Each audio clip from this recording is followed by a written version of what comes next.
Graças a Deus. Queridos, olha aí para o irmão, para a irmã que está ao seu lado e fala para ele: que bom que você veio adorar o Senhor comigo.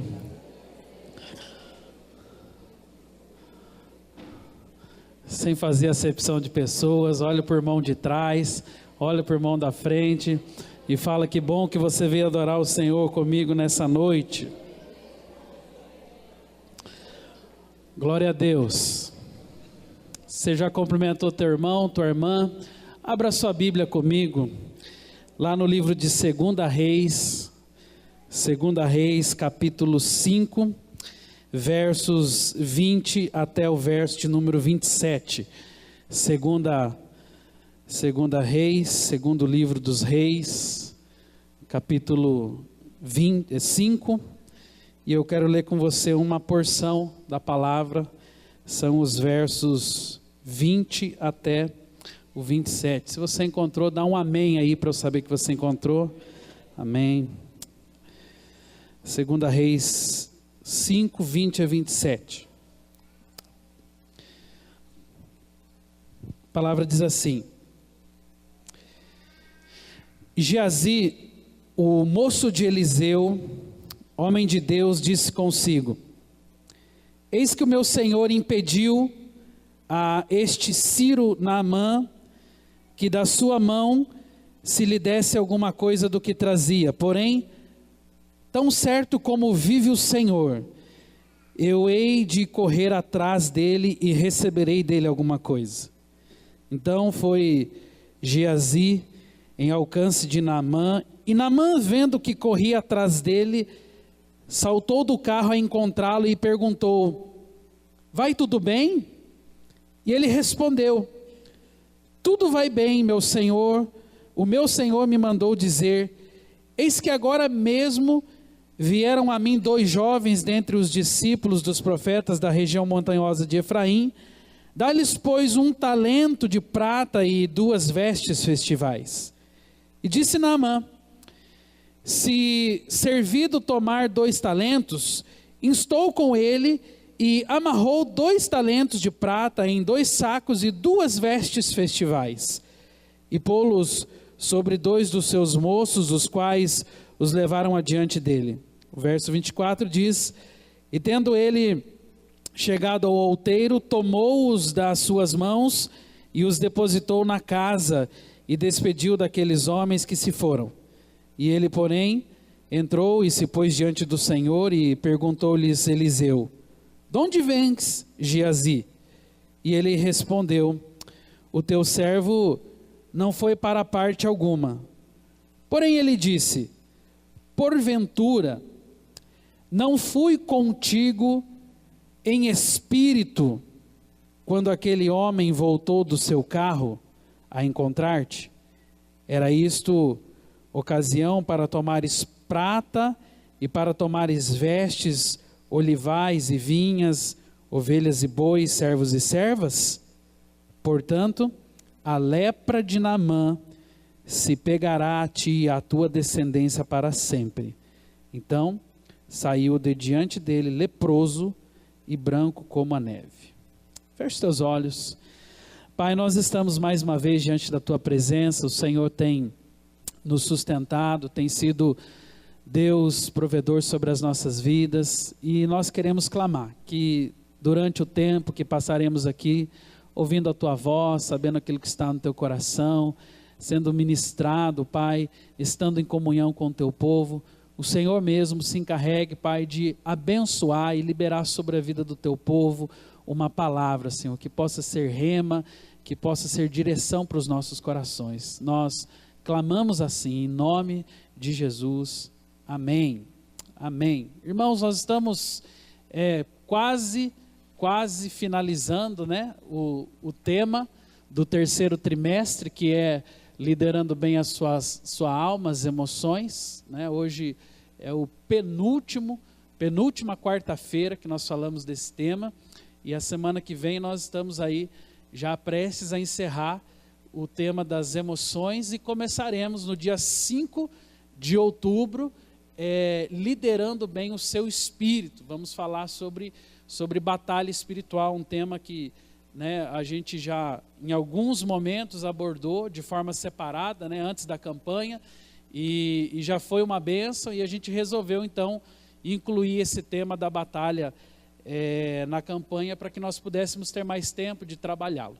Mas, então, hoje nós estamos aí prestes a chegar ao fim desse tema que tem sido tão importante para as nossas vidas. Se você certamente recebeu diversas ministrações sobre esse assunto, que é liderar bem as emoções. Nós não queremos, como igreja, apenas transmitir para você uma série de informações. Nós temos dito isso, né, que talvez qualquer psicólogo, qualquer psiquiatra faria desses temas, e especialmente desse tema que nós estamos agora, que é emoções, que é a alma, faria isso muito melhor do que nós, e faz com certeza.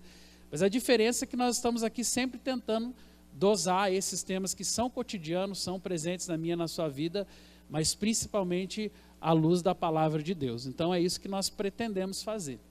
E eu hoje estava orando sobre algo para trazer às nossas vidas nessa noite, e já há algum tempo eu tinha feito um estudo de um pastor chamado Samuel Vieira, um pastor que eu gosto bastante, e ele tinha escrito um artigo bem longo sobre esse tema, que é a anatomia da cobiça. E eu confesso para os irmãos que desenrolar esse tema em pregação não foi fácil, né? A gente tem esse desafio. O que nós queremos sempre oferecer para você não é um estudo, nós queremos que você seja edificado e abençoado com a mensagem. Então, transformar o estudo numa ministração teve um certo empenho, mas com a graça de Deus, eu creio que a gente conseguirá nessa noite refletir sobre esse ponto, que é um ponto bíblico. Você, em diversos momentos da história bíblica, vai encontrar a questão da cobiça, que é algo extremamente sério, extremamente presente, embora muitas vezes disfarçado no meio das relações e no meio da convivência entre as pessoas. Inclusive, esse tema é tão bíblico, que ele é um dos 10 mandamentos. Lembre-se, né? A Bíblia fala, esse é o 10º mandamento: não cobiçarás. Você conhece o texto da palavra de Deus, e não somente um, mas diversos versículos, diversos temas bíblicos passam por esse assunto, sempre nos mostrando o real perigo que existe na cobiça, né? Que é algo que muitas vezes acaba atraindo e seduzindo. Aliás, essa é justamente a palavra que a carta de Tiago nos diz, né? Muitos atraídos e seduzidos pela sua própria cobiça, ou seja, ela se torna muitas vezes venenosa, né? Ao ponto de nos autodestruir, né? A cobiça não pode vir de Deus, a Bíblia é muito clara com relação a isso, né? A sua própria cobiça que o atrai e que o seduz e, por fim, o leva à morte. Então, esse tema, a gente deverá pensar ele sobre o texto que nós lemos, que é uma história. Você conhece a história de Naamã e a relação dele com aquele que a gente chama do seu discípulo, o seu seminarista, que era Geazi. Naamã, um rei sírio, um homem muito poderoso, um homem muito forte, muito conhecido, um guerreiro. Ele, em determinado momento da sua história, ele se deparou com algo assustador. Ele amanheceu com algumas manchas na sua pele. E esse homem se assustou ao ponto de começar a se preocupar. No entanto, certamente ele pensou, como talvez qualquer outra coisinha, essa pode ser uma mancha passageira, algo que daqui a pouco eu tomo um remédio ou eu tomo um banho diferenciado e ela passa. Mas a verdade é que essa mancha, ela foi evoluindo, até o ponto de um dia ele perceber e constatar: eu estou leproso. E a Bíblia fala que aquele homem, embora poderosíssimo e muito bem amparado, né, por todo o seu palácio, ele vinha sofrendo de uma doença gravíssima. Para quem não sabe, a lepra, ela é uma doença degenerativa e ela é capaz de fazer com que membros do nosso corpo comecem a cair. Por exemplo, é possível que uma pessoa leprosa, de repente, ela vai coçar a orelha sai na mão. Já imaginou essa cena terrível? Essa é a lepra. Então, o Naamã, ele começou a sofrer, embora ele tivesse toda aquela veste real, e ele se produzisse tudo, por dentro ele estava literalmente apodrecendo, a sua carne estava apodrecendo. Aquele homem, embora rico, embora poderoso, embora rei, ele não podia fazer nada por si mesmo, em um tempo onde a medicina não tinha recursos suficientes, mas principalmente também em um tempo em que lepra ou outras doenças estavam associadas à questão do pecado. Então aquele homem, ele sofre muito, até que um dia uma mulher dentro de sua casa, né, uma de suas servas, ela fala sobre um profeta que era capaz de curá-lo. E você conhece a história, eu só estou aqui tentando resumi-la para a gente chegar logo no objetivo.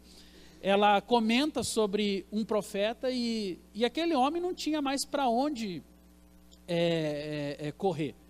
Então não importa qual era a igreja, não importa qual era a denominação, ele queria saber a da cura dele. Então se falaram que ali tem um homem que ora, que cura, então eu vou lá. E ele vai. E a Bíblia fala que ele vai até a presença de Eliseu, que o vendo, dá uma ordem para ele e fala: olha, você quer mesmo ser curado? E aí ele fala: olha, então se você quer ser curado, vá até aquele rio e dê 7 mergulhos naquele rio. Naquele mesmo instante o rei, ele ficou constrangido e resolveu questionar o profeta. E disse: mas por que é que eu tenho que ir naquele rio? Especialmente porque se tratava de um rio sujo. E o profeta, na verdade, tinha dado a direção de Deus para ele. Mas o rei não estava acostumado a se banhar em rios sujos. Eu estou fazendo um resumo do resumo. E aí o rei olha para ele e fala: não são os rios Abana e Farfar muito mais limpos do que esse rio? Me mande para lá, eu vou rapidamente e mergulho. E o profeta falou: não, se você quiser ser curado, você tem que fazer exatamente o que eu estou falando. Vá neste rio e mergulhe lá. Então, depois de muita insistência e percebendo que ele não tinha alternativas, ele vai até aquele rio, e a Bíblia fala que ele faz exatamente como o profeta declarou. Ele dá 7 mergulhos, e quando ele se levanta do 7º mergulho, a Bíblia fala que a pele dele parecia-se como a pele de um bebê. Ele foi curado. E aquele homem volta com uma gratidão imensa ao profeta. Aquele homem não sabia como pagar o profeta. Meu Deus, ele salvou a minha vida. Tudo que esse homem quiser, tudo que esse homem pedir, eu vou dar para ele. E no meio do caminho, suponho eu que o rei veio pensando: como é que eu vou pagar esse homem? E para surpresa dele, quando ele chega diante do profeta, e ele fala com muita gratidão sobre o que aconteceu, e ele tenta pagar aquele serviço, e ele tenta dizer o que você precisa, o profeta diz: não quero nada, não quero nenhum centavo do que você está me oferecendo. E ele se assusta e insiste: imagina, eu faço questão de pagar, eu tenho muitos bens, eu tenho muitos recursos, e afinal de contas você salvou a minha alma, aliás, você salvou a minha vida. E aquele homem queria de todas as maneiras pagar, mas o profeta foi pontual e disse: não precisa, eu não quero o seu dinheiro. E assim a Bíblia fala que ele dispensa. O rei com toda a sua comitiva, feliz da vida, porque agora curado, agora limpo e uma pele nova, uma pele como de bebê, ele está retornando para o seu palácio.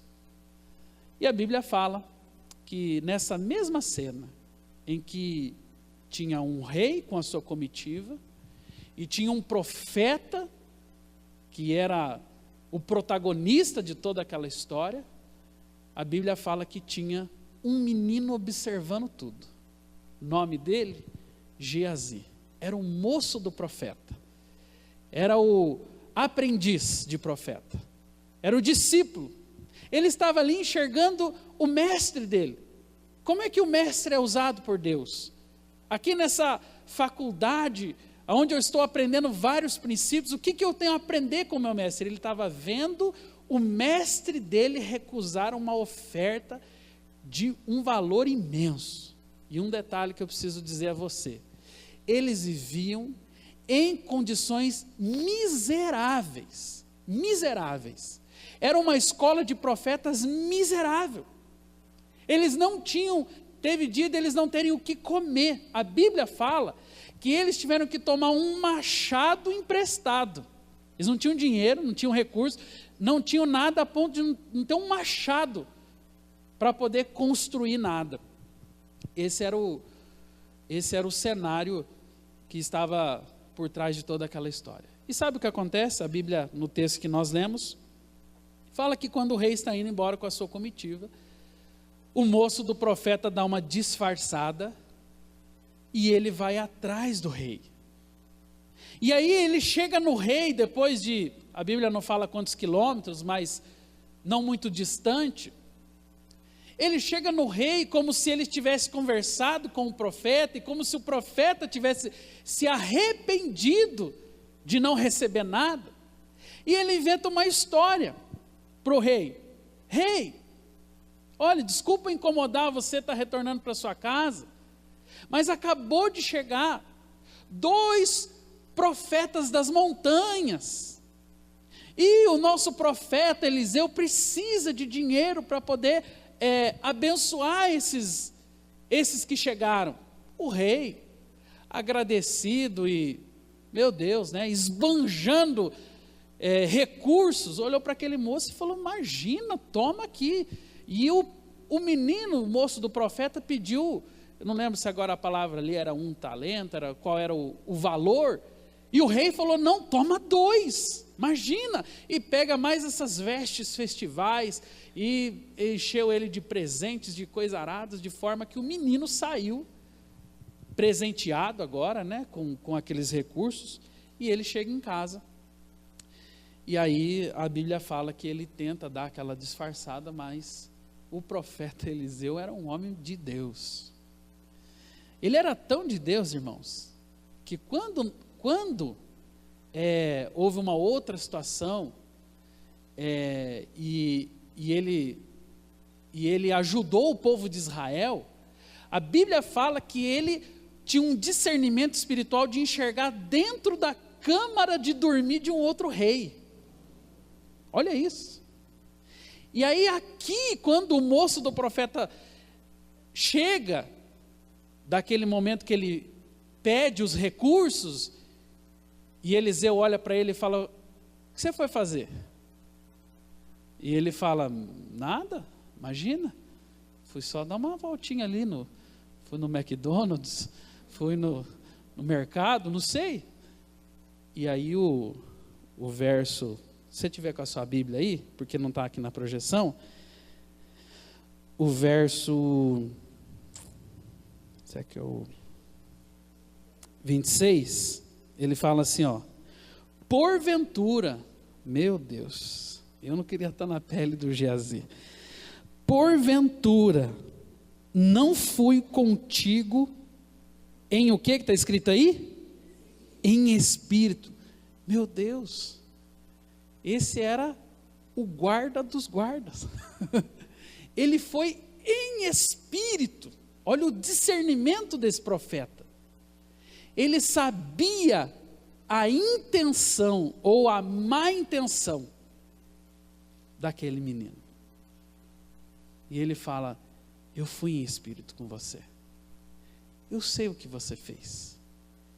E aí recai sobre Geazi uma maldição terrível. A Bíblia fala que, portanto, a lepra de Naamã se pegará a ti e a tua descendência para sempre. Então ele saiu diante dele leproso e branco como a neve. Olha que consequência trágica, né? E essa consequência trágica tem um nome. Sabe qual é o nome? Cobiça. Aquele menino, ele talvez imaginasse que as vestes festivais, né? Talvez ele imaginasse que a pompa do reinado que talvez tenha brilhado nos olhos dele quando ele viu o rei, fosse suficiente para sanar todas as necessidades do seu coração. E a verdade é que isso não está registrado só lá, nesse episódio que aconteceu há muitos e muitos e muitos anos atrás. Mas sabia que esse episódio está bem presente, está bem próximo de nós? Você sabia que a cobiça tem sido talvez um dos maiores instrumentos de morte da face da terra? Você tem noção de que quando Deus colocou lá nos 10 mandamentos, não cobiçarás, tinha a ver com tantas coisas no nosso dia a dia, e aí que pasme você, nós muitas vezes não percebemos, e não imaginamos quão profundo isso é, o quanto isso pode levar à morte. A cobiça tem sido instrumento de Satanás na nossa geração, para destruir vidas, famílias, identidade de pessoas que muitas vezes tinham tudo na sua vida para prosperar, crescer debaixo da vontade de Deus, ser bênção, mas preferiram trilhar o caminho da cobiça. E aí eu queria tentar compartilhar com você alguns pontos aqui. O primeiro é, o que é a cobiça exatamente? Como nós podemos perceber a cobiça? Então, cobiça nada mais é do que a ambição deturpada. Por que a ambição deturpada? Porque ambição todos nós temos e precisamos ter. Uma pessoa que não é ambiciosa, por exemplo, ela não consegue viver. A ambição, ela faz parte da minha e da sua vida. Sabia que a ambição é uma das coisas que me faz levantar de manhã? A ambição é uma das coisas que me faz colocar uma programação na minha agenda. A ambição é quem me faz sonhar muitas vezes. A ambição, ela é própria do ser humano, ela está na minha e na sua vida. Mas a ambição, todas as vezes que ela é levada ao exagero, ou quando ela é deturpada dentro do seu sentido, ela se torna cobiça. Então, tão ruim quanto não ter ambição, e existem pessoas, a maioria dos depressivos, por exemplo, perdeu a ambição da vida. Sabia disso? Converse com uma pessoa que está sendo vítima da depressão. Ela não tem mais vontade de viver, não tem mais vontade de fazer nada, não quer mais crescer, não quer mais fazer nenhum curso, ela está derrotada pela vida. Ou seja, ela deixou de ter ambição. Então, tão ruim quanto você deixar a ambição, é você exceder em ambição. E exceder em ambição é exatamente cobiça. A cobiça é a ambição deturpada. Alguém, eu nem conheço esse autor aqui, achei esse texto aqui bem interessante. É uma definição mais ou menos assim: ciúme é querer manter o que se tem. Inveja é querer que o outro não tenha. E cobiça é querer o que não se tem. Basicamente, a cobiça começa daí. De um desejo de possuir aquilo que eu não tenho. Foi o que instalou no coração do Geazi. Afinal de contas, toda aquela comitiva bem vestida, tudo reluzia, tudo brilhava aos seus olhos. Como eu não tenho uma roupa dessa? Como eu não tenho um brilho desse? Por que eu não tenho um capacete daquele soldado? E talvez, eu não sei o que, mas muitas coisas brilharam aos olhos do Geazi, fazendo com que ele queresse uma coisa que ele não tinha, e a cobiça estava tomando conta daquele menino. Então, como nasce a cobiça? A cobiça, ela nasce de uma insatisfação interior. Todas as pessoas que hoje sofrem com a cobiça, todas as pessoas que deixaram de ter uma ambição saudável, ou seja, todas as pessoas que extrapolaram de alguma forma, são pessoas que sofrem de uma insatisfação interior. Há muitos textos bíblicos que podem nos levar a pensar sobre isso, mas eu queria só pensar da seguinte forma. Uma das coisas que me faz viver a vontade de Deus, e que deveria te fazer, e fazer todas as pessoas que servem ao Senhor, é exatamente saber que nós não fomos projetados para esse mundo. Eu e você precisamos, embora isso seja um desafio espiritual, aprender a nos mover pela eternidade. Teve um livro que eu li, talvez muitos irmãos aqui já leram. Esse livro para mim foi um divisor de águas sobre esse assunto eternidade, que é Movidos pela Eternidade, do John Bevere, um livro fantástico, e que me ajudou a entender que a vida não é feita dos 80 e 90 anos que nós passamos nessa terra. Pelo contrário, esses, que inclusive é o Salmo 90 que diz isso, o Salmo 90 fala que os anos da vida de um homem pode chegar a 70, 80, e o que passa disso é o quê?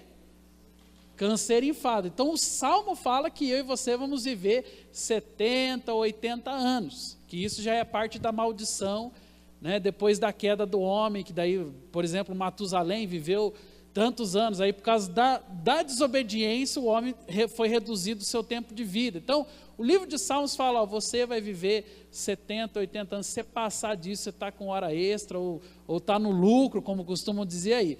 Ou seja, a vida não deveria se resumir a 70, 80 anos, como o Salmo diz, mas a vida, ela é eterna.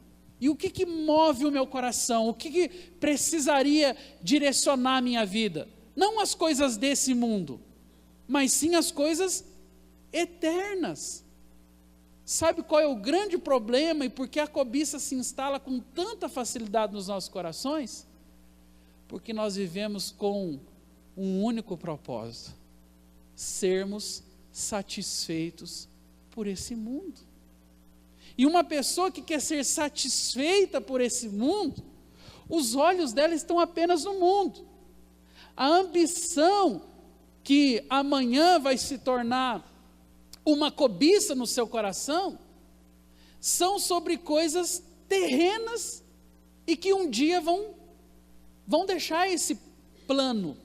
Ou seja, é possível que alguém reduza toda a cobiça e o sofrimento da cobiça e o pecado da cobiça da sua vida em ter, por exemplo, um carro, um mega carro. Talvez alguém resuma toda a cobiça da sua vida em ter uma casa. Pastor, mas é um sentimento nobre. É nobre. Mas se isso resumir a minha vida, é muito pouco.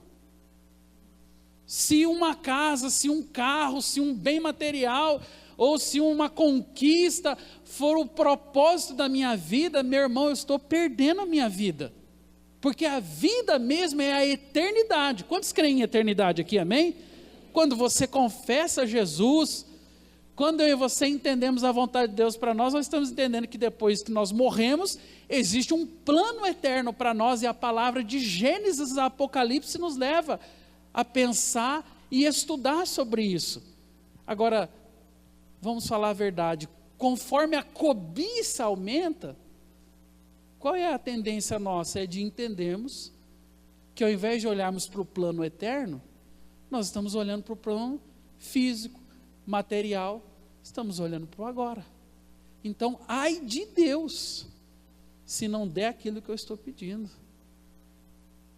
Senão eu vou ter um treco, eu vou viver depressivo, eu vou chorar.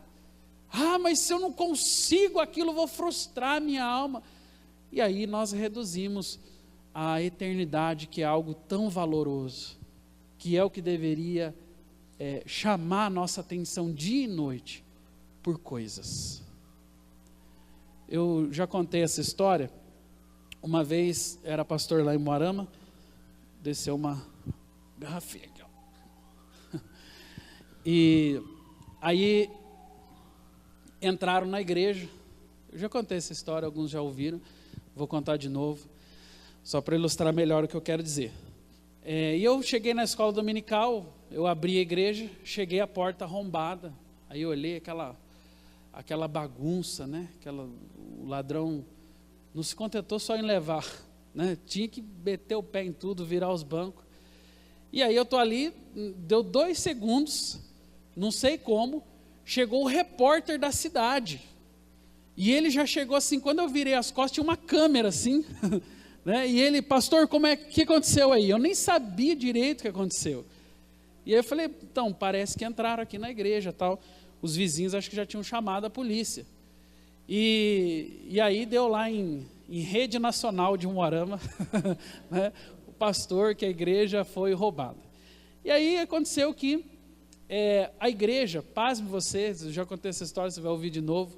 A igreja foi roubada, numa sequência, depois desse roubo, ela foi roubada 5 vezes com esse roubo.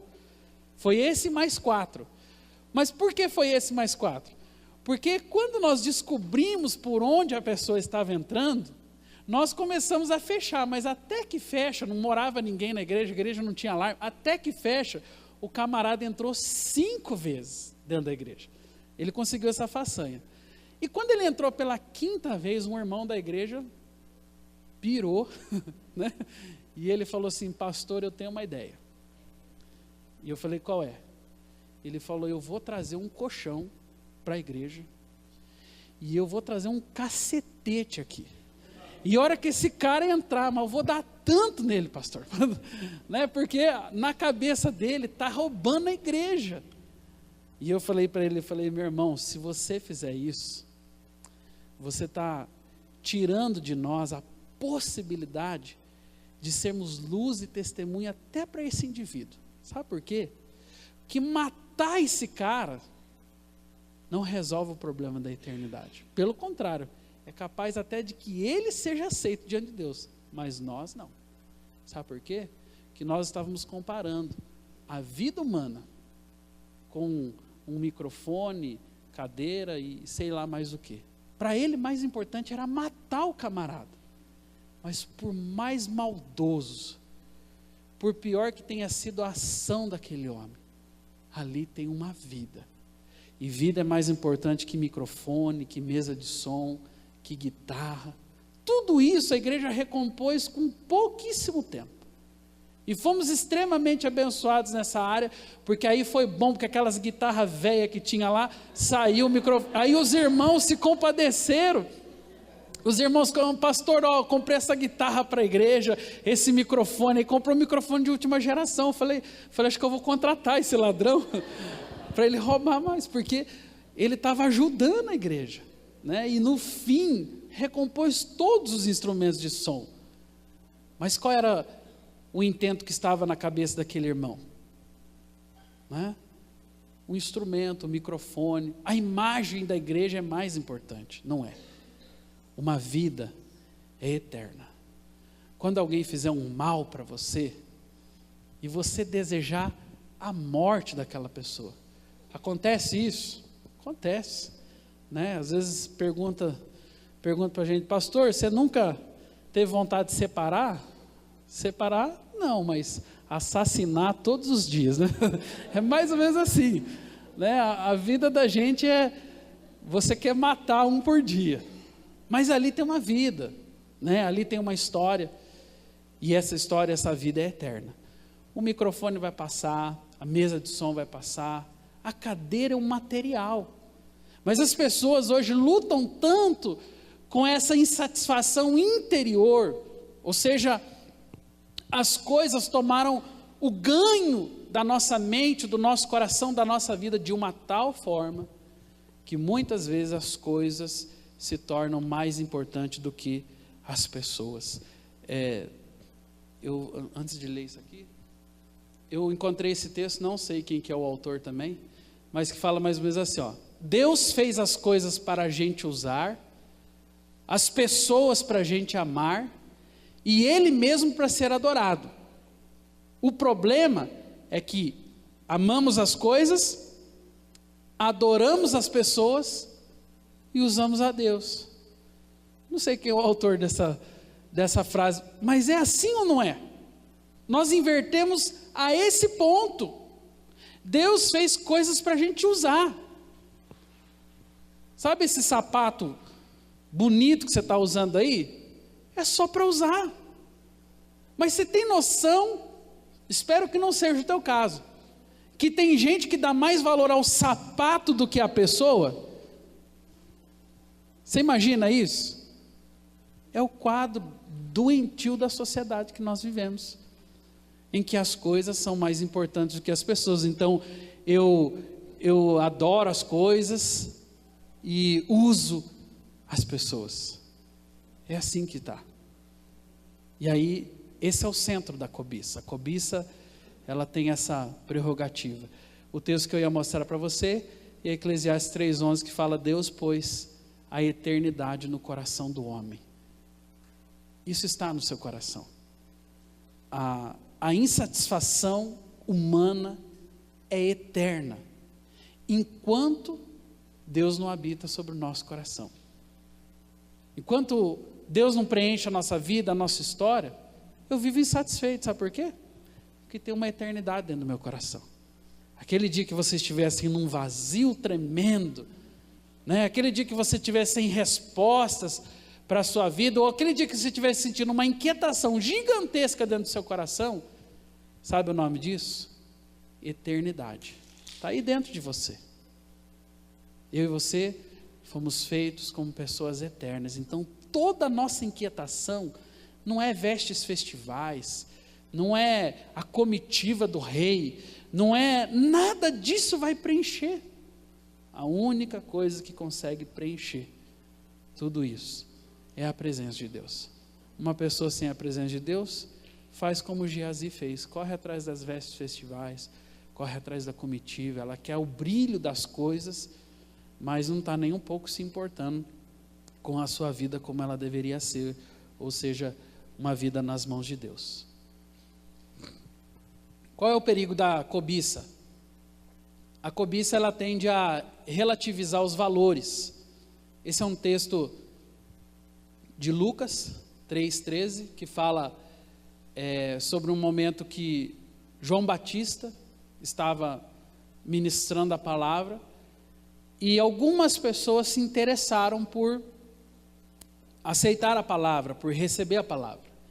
E essas pessoas eram justamente pessoas que tinham um certo destaque na sociedade. Essas pessoas se aproximaram de João Batista e disseram: mestre, o que havemos de fazer? E João respondeu: não cobreis, a Bíblia fala ali, mais do que o estipulado.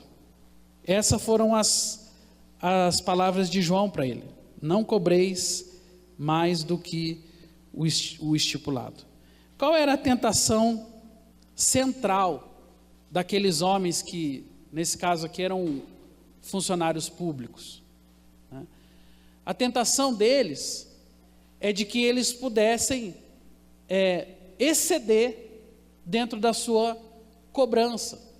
Veja bem, a fiscalização naquela época era muito pior do que hoje. Então, diga-se de passagem, corrupção não é uma coisa só do Brasil, e muito menos de hoje.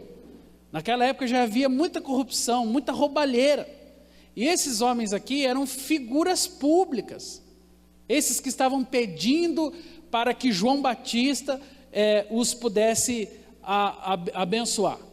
E nesse caso aqui, fica à vontade aí, filhão, Ainda mais com a camiseta do Corinthians, você está de terno aqui. Né? Esses homens, eles estavam preocupados com uma coisa. A partir do momento que eu me converter, a partir do momento que eu receber a Jesus dentro do meu coração, o que vai acontecer comigo? E tudo aquilo, toda aquela roubalheira. Então João Batista já aponta para eles e diga assim: não cobre nada, né? O texto para ser mais exato, fala: não cobreis mais do que aquilo que for estipulado, né? Porque a cobiça, ela te leva a um processo crescente. O cobiçoso, ele nunca está satisfeito, né? Ele começa cobrando um pouquinho, ou ele começa roubando um pouquinho, daí ele vai aumentando o roubo. Quando ele vê que ninguém está mais olhando, ninguém está mais percebendo, então ele começa a arrebentar.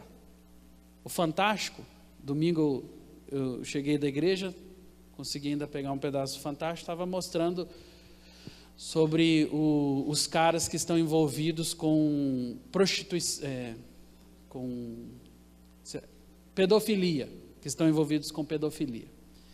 E foi criado um sistema mundial de controle de pedofilia, que consegue controlar todos os computadores das casas, de todo mundo.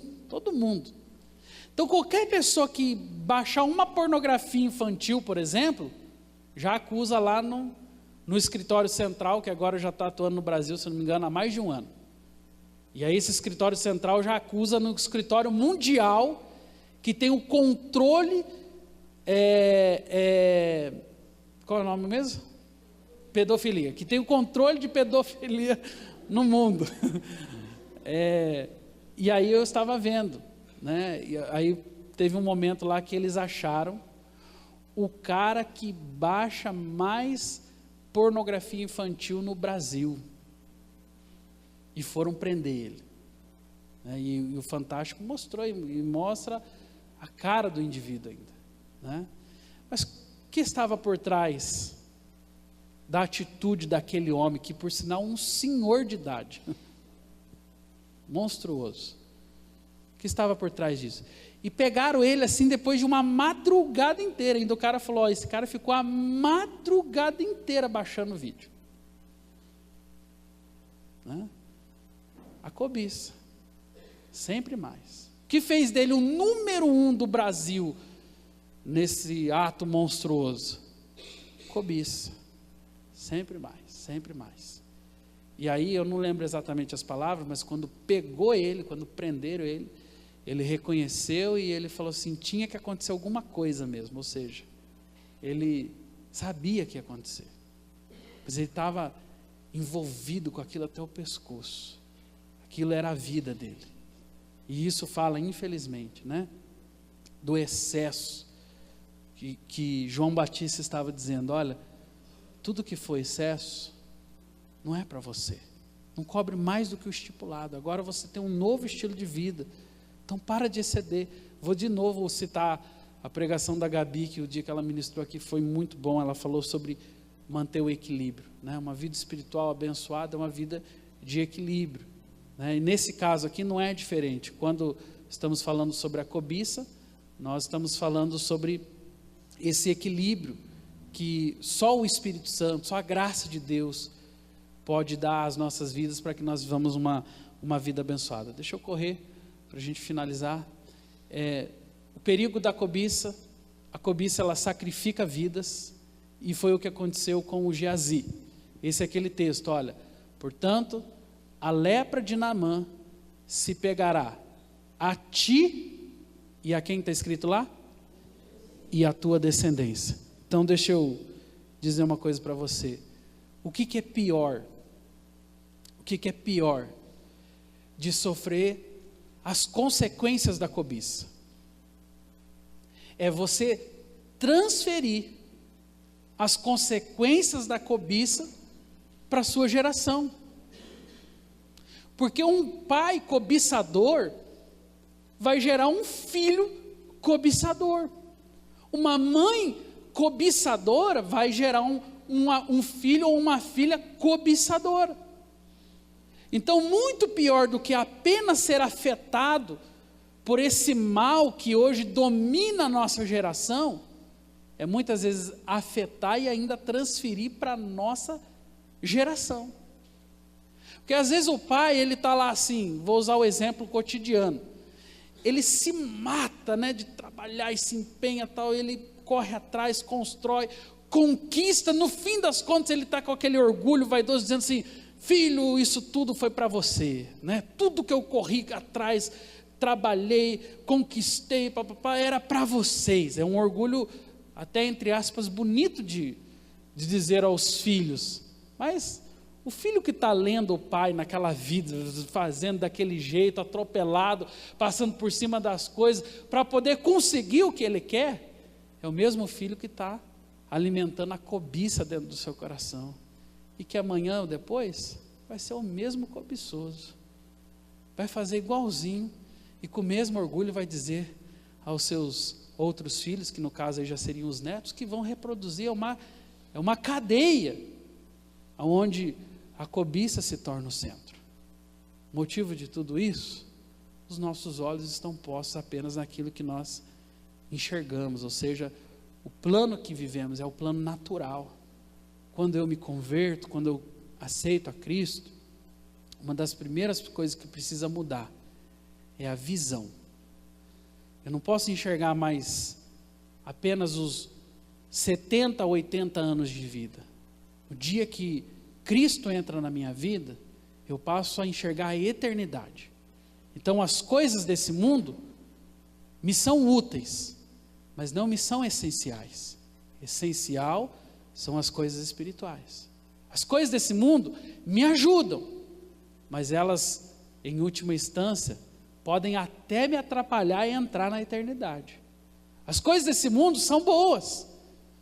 Dizer que nós não gostamos do conforto, que nós não gostamos das coisas boas que o mundo também pode oferecer, sim.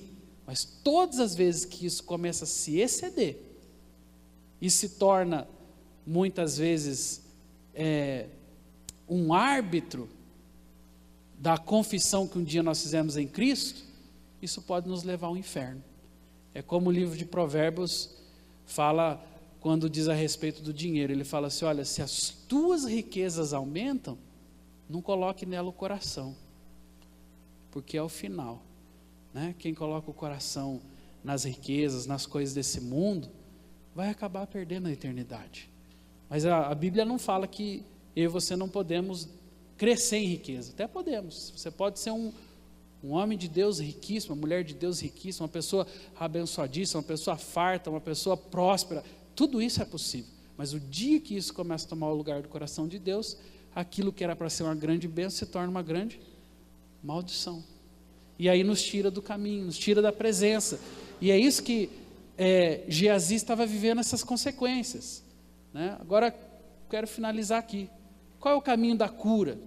Se porventura você tem percebido sinais de cobiça no seu coração, se porventura você tem se permitido, né, viver no plano físico, no plano desse mundo, e está frustrado por isso, eu sei que você está frustrado, porque é exatamente assim, o homem busca, corre, às vezes até conquista, mas quando conquista sente o mesmo vazio, às vezes até maior.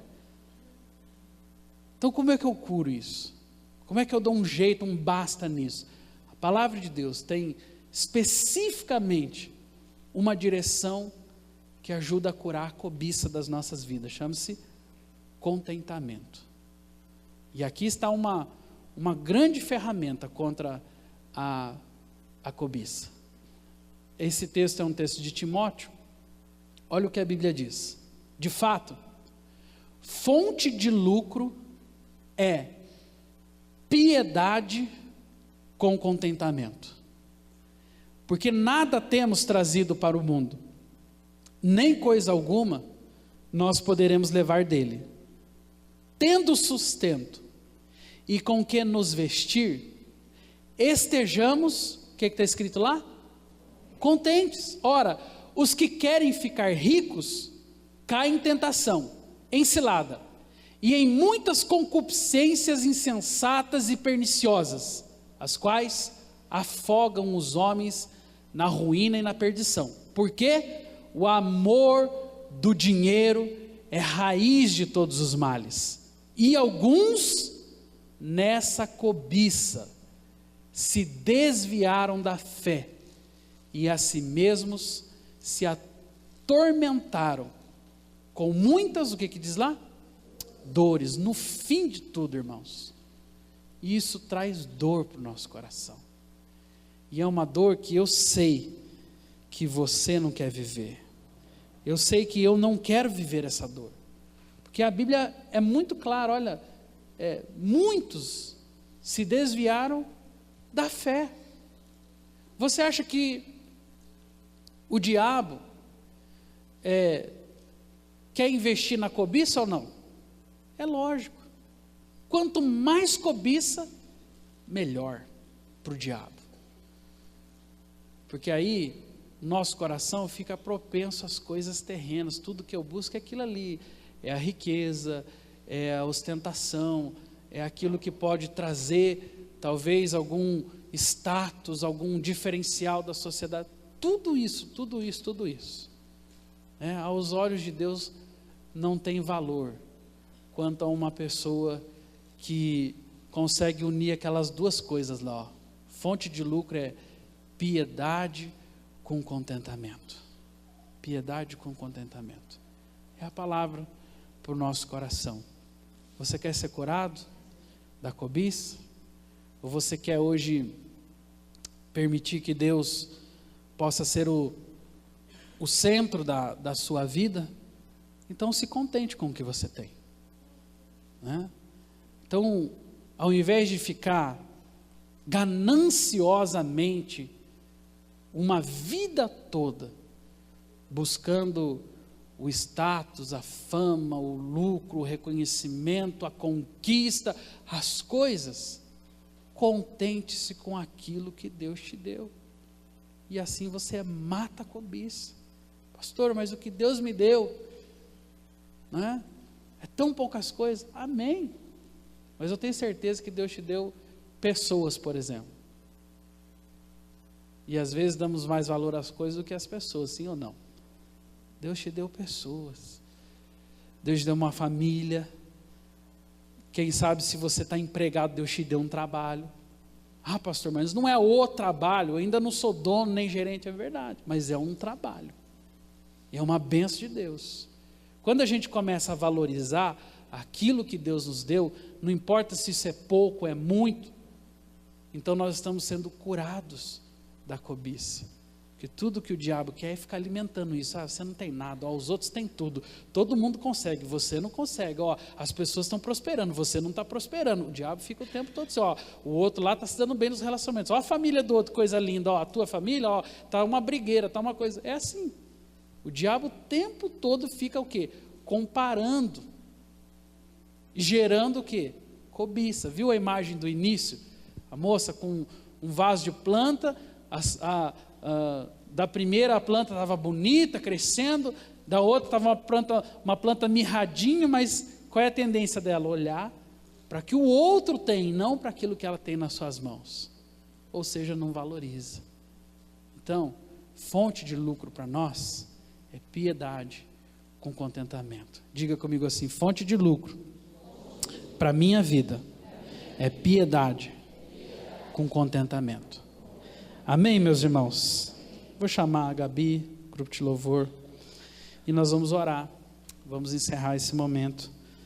Se você puder, fique em pé.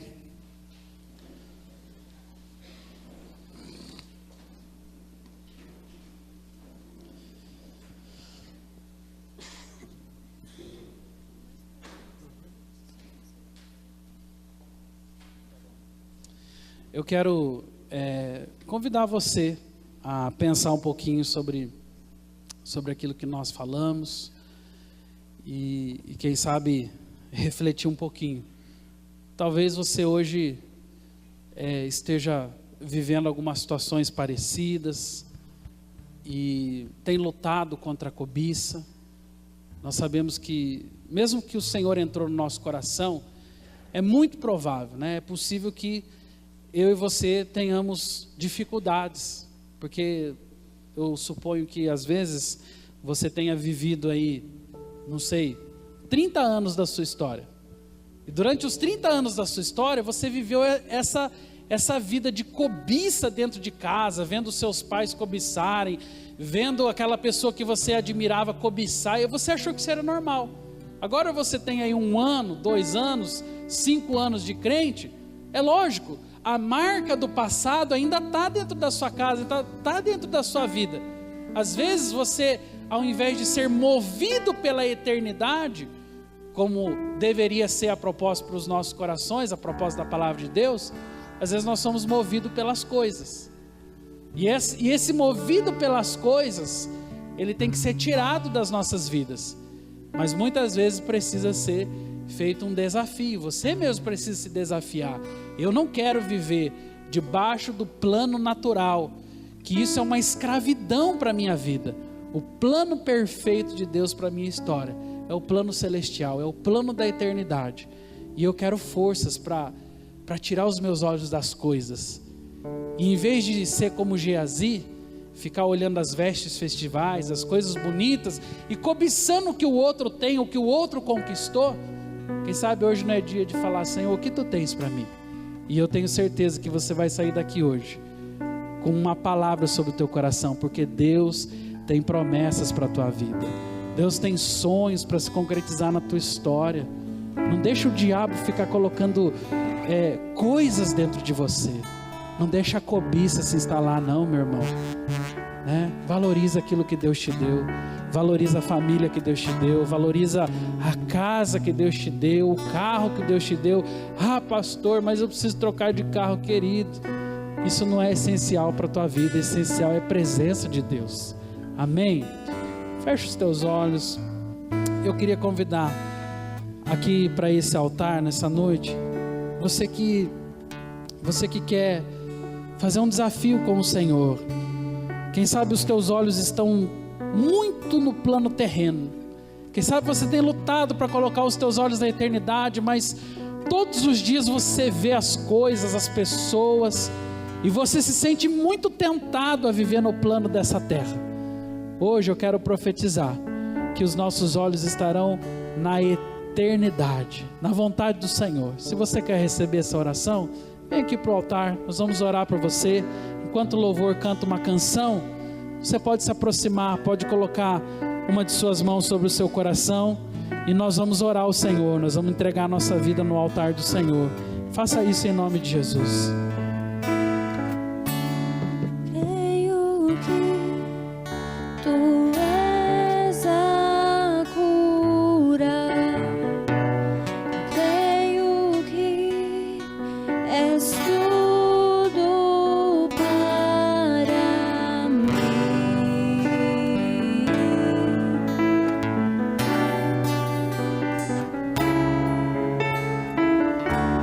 Creio que tu és a vida, creio que não há outro igual a ti. Jesus, eu preciso de ti. Creio que tu és a cura, creio que és tudo para mim.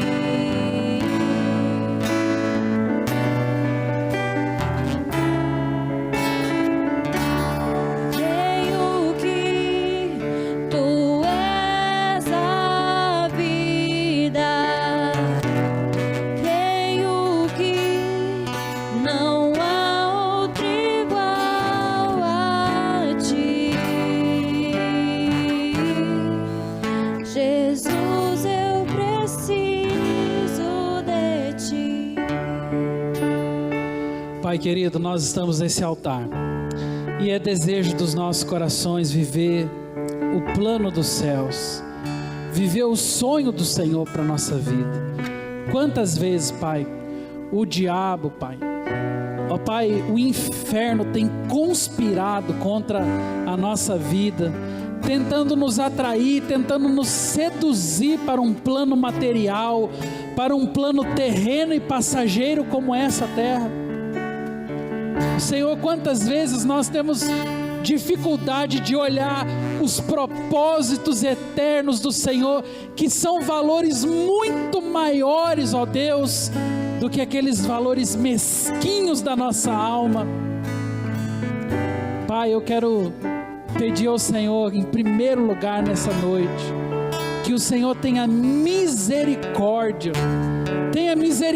das nossas vidas, da nossa alma, tenha misericórdia dos nossos olhos, Pai, porque apenas queremos as coisas, quando na verdade o Senhor já propôs uma eternidade diante dos nossos olhos.